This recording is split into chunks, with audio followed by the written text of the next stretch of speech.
How did I become a home inspector? My husband and I used to live in New Orleans. We were there for about 7 years.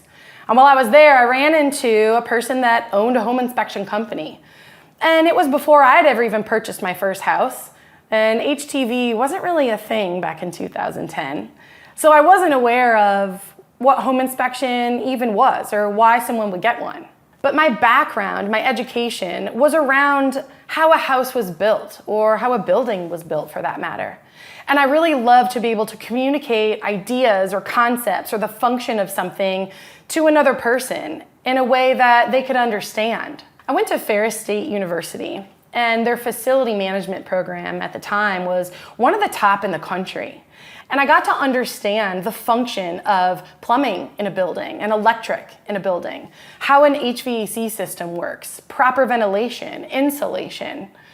And it was pretty incredible to take that knowledge and then move forward and teach somebody else. When I graduated from Ferris State, I moved over to New York City and ended up going to grad school at NYU. It was awesome to be able to go there in this melting pot of a big city. And while I was there, I studied interpersonal communications.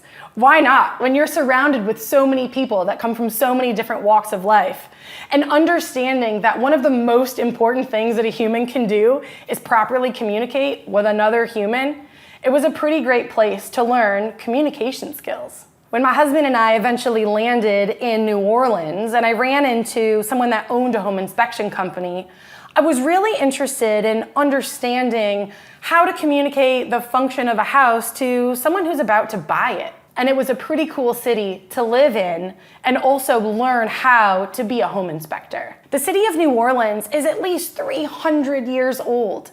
So you've got a lot of houses that still have their original construction.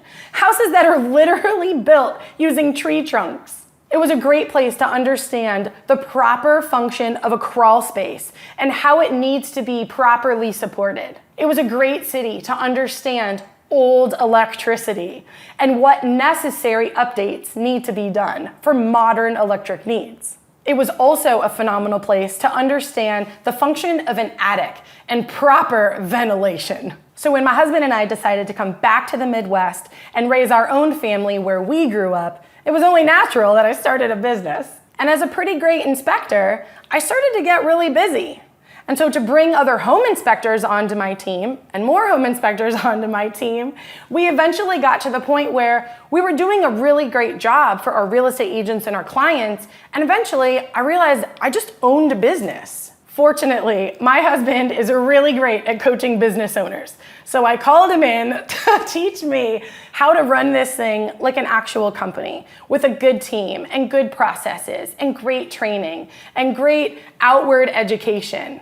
So the two of us were really able to work together and make this inspection thing that I did a great business, to be able to elevate our own team and the lives of the others that are on our team. As a female, it could have been pretty intimidating starting in this male-dominated industry.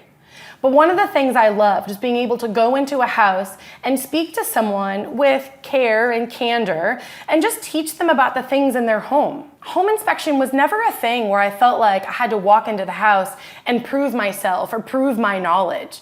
They were already hiring me because I have the knowledge that they wanted. So we just go in there and we do this home inspection thing together. So now, as a woman-owned business, that's a pretty cool card I get to play.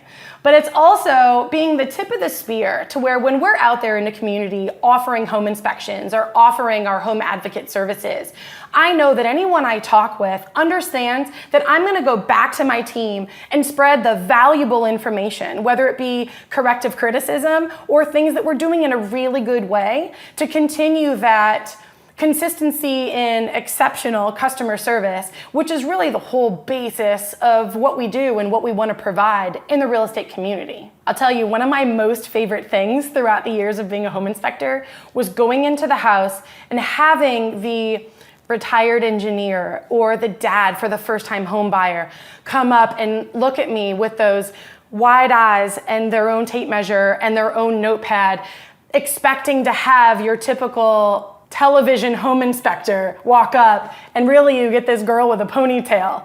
My favorite thing is at the end of that inspection, getting that firm handshake from that now confident dad or confident, contractor, this or that, saying, yeah, my kid's really taken care of, or yeah, you really taught me about this house. And we feel empowered moving forward with the information you provided. That's the whole reason I ever became an inspector, and that we keep on doing this thing that we do.